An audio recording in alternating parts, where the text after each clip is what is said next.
Hello there, people of the internet. How's everybody doing today? I'm doing all right. Thanks for asking. So, I was listening to two people argue, and they were heated debate arguing over 762 by 39 and 223556. And yeah, it got a little heated. And one of them was slow and heavy is what you want. The power behind the AKM is unmatched by pretty much anything chambered in 223.556. By pretty much anything chambered in 223.556. So, this debate has been going on for quite some time. Not exactly new information. There's people who like fast and light, and there's people who like slow and heavy. I mean, are you a 45 or a 9? Or maybe you're meet in the middle at 40. Or maybe you're a 10 millimeter kind of guy. I mean, I don't know. I'm not sure what your preferences are, but I do know my preferences. So, whenever it comes to slow and fast or light or slow and heavy or light and fast, there we go, that's what I'm trying to say here. Whenever it comes to that, there's some factors that people don't really take into account. Most of the time when people talk about this kind of thing, they talk about the standard loadings, but with modern manufacturing and modern reloading capabilities and modern everything that goes on right now, that's half the story.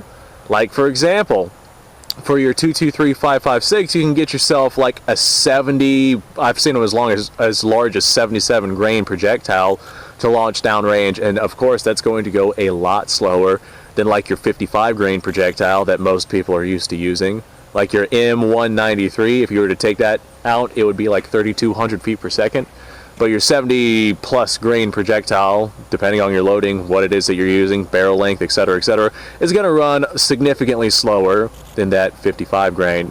Now, if you want to get yourself something faster than that 55 grain, you can get yourself a 40 grain projectile, and my God, those things are absolutely screaming. Same thing with 762 by 39. If you end up getting yourself something that is, a standard loading, it's going to go a lot faster than, say, if you get yourself specialty 90 grain projectiles, or a lot slower than, say, if you were to get yourself 90 grain projectiles, or if you get yourself something heavier, I've seen all the way up to 157 grain full metal jackets for 762 by 39. If you get yourself something heavier, of course it's going to go slower with that loading. Of course, you're not going to get yourself in 30 caliber sized pill in a 2 or a 22 caliber sized cartridge, which is one of the reasons why these debates still go on so regularly. But whenever I hear people arguing about this, I'm like, guys, that debate is so nonsensical, because you can load your cartridges to do whatever it is you want to do. And this is an excellent example of exactly that. This is a Turkish Mauser 1933 production. Fantastic little rifle. I've been playing with this thing a lot. I recently picked it up down at my local gun store, and this rifle was actually owned by the gentleman who I normally borrow a lot of rifles from. And this right here, having, it's kind of sacrilegious, this right here having come from him, I don't have to return after having to return so many guns to him. I'm very excited about this one. But the 8mm Mauser, a lot of cartridges are a 197, 198 grain projectile, which is what I'll be using today, because that's the only cartridge I have that's non-corrosive, and I don't feel like cleaning these rifles after I get done shooting today. Take note on how I said these rifles. More than one, plural, but 197, 198 grain projectiles being launched downrange. These are going to go roughly 2,500 feet per second. That is a seriously spicy round. That's almost 200 grains of solid projectile going downrange at 2,500 feet per second. That is some serious spice behind these things. However, if you get yourself some Turkish 8mm Mauser, I'm sure you guys see where I'm going with this, the 155 grain Turkish or 157 grain, whatever it is that they're at, significantly lighter, in that same load, that same cartridge, they are going way faster. Granted, Turkish ammo does burn a little hotter than it's supposed to, but still, you get yourself a smaller, lighter weight projectile traveling way faster than the larger 198 grain projectiles. Like Turkish ammo, it normally clocks in around 2,900, 3,000 feet per second, which is a significant difference. Like I said, it does burn hotter due to powder degradation over the years and improper storage conditions, but it can still be fired from a bolt-action rifle. Speaking of firing a bolt-action rifle, I recently made some improvements to this rifle, and I don't have a lot of rounds through it, so I'm trying to put as many rounds through it as I can and make as many excuses as I can to do so.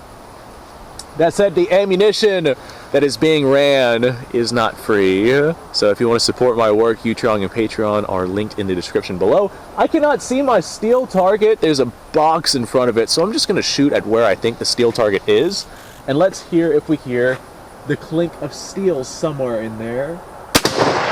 Oh my goodness. Alright, 8mm Mauser, 198 grain, lots of recoil behind these. I definitely prefer shooting the Turkish stuff, although it is corrosive, because the 155 grain projectiles, although they are traveling much faster, way less recoil than this stuff right here. This 198 grain stuff is just so freaking, it's a huge hunk of lead going downrange really fast. Oh, I think I found our steel though. Whew. I'm gonna have to get me a trip to the chiropractor. I'm getting too old for this, guys. Alright, you know what? How many more rounds do I have in my pocket? I have one round left. I have one round left of non-corrosive 8mm Mauser ammunition. So I'm going to go ahead and load that into this. This is my 1944 production Kar 98. Absolutely gorgeous rifle. I love this thing. Incredibly accurate rifle, especially whenever you're firing good quality ammunition through it. However, the reason why I chose this rifle and this rifle is because of barrel length. Velocities are going to change on your projectile based off of barrel length. The longer the projectile stays inside of the barrel, the more velocity it's going to get, because it's being influenced by the pressure inside of the barrel pushing that projectile forward. But as the projectile moves through the barrel, once it leaves the barrel, then of course the pressure is no longer going to be influencing that projectile. It will have left the barrel, so the pressures in the barrel and chamber drop due, safe pressures, allowing you to open the bolt. But as the projectile itself leaves the barrel and goes downrange, the longer it's inside of the barrel, the more velocity it's going to have. That's just how physics works. So longer barrel means you get a faster projectile. However, a heavier projectile, as it goes down, or not necessarily as it goes down range, as it goes through the barrel, accelerates slower than a lightweight projectile, and you can kind of get a feeling for this. Go out and grab yourself like a pebble or something and throw it, and notice how easy that pebble is to throw. And then go out and grab yourself like a brick or something and then throw it, and notice how much more difficult that brick is to throw, because it's got more weight and more mass. It just takes more effort to get that larger, at that point, that larger projectile moving in whatever direction it is that you're pulling the trigger in. But the point is, the argument between light and heavy, or light and fast, or slow and heavy, is kind of obsolete at this point, since reloading technology has gotten so good that you can literally load whatever cartridge it is that you're wanting to get to, whatever velocities that you're wanting to get, and you can literally just go online and look up load data, and it will tell you everything that you need to know about everything. Get out of here, you. Something flying around my face. Let's go ahead and fire this Kar 98. Make sure we're actually chambered here. Let's see if I can hit that steel. I bet I can. Oh my god. Lighter rifle. Way more recoil with that 198 grain projectile than my long rifle there.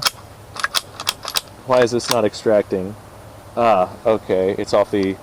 It was off the extractor claw, so it was not ejecting because there is no pressure there. Okay, that's fine. Hopefully I got the point across. My opinion, I don't think it really matters. Not with modern stuff, not with your ability to get whatever velocities out of whatever projectile it is that you have. I mean, you can even, I've seen some 8mm Mauser loads that have some really spicy loads that are sending a 150 plus grain bullet faster than a 223 at 3,200 feet per second. I've seen them traveling up to like 3,400 feet per second. I think that's the fastest 8mm Mauser I've ever seen. It's a spicy round, traveling that fast. But the argument with that is I mean, it does not matter. It really does not. Not unless you're talking about like significant size differences, like if we're comparing a 9mm to a 30-06 or something like that. Yeah, I mean, that's hyperbole. There's a lot in between that you could compare.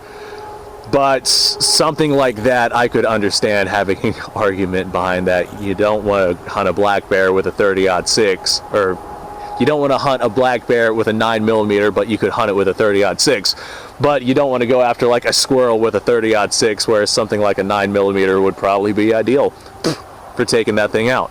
Let me know what you guys' thoughts are down below. This is probably going to be kind of a contradicting one, and I'm looking forward to hearing what the comments have to say. Thanks for watching. Like, subscribe, share, description, bunch of links. Go check it out.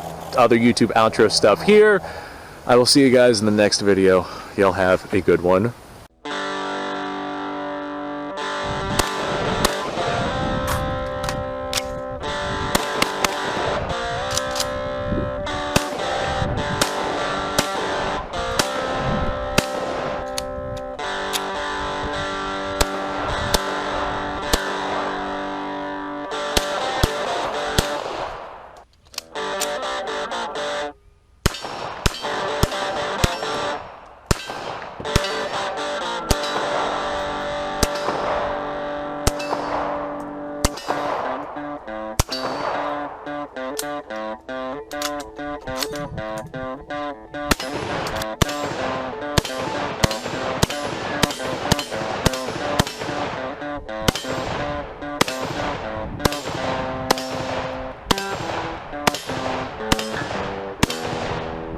Been a little while since I've done this.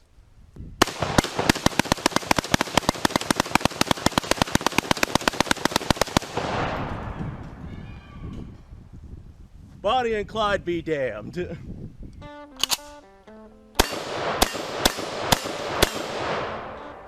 Poor man's Garrett.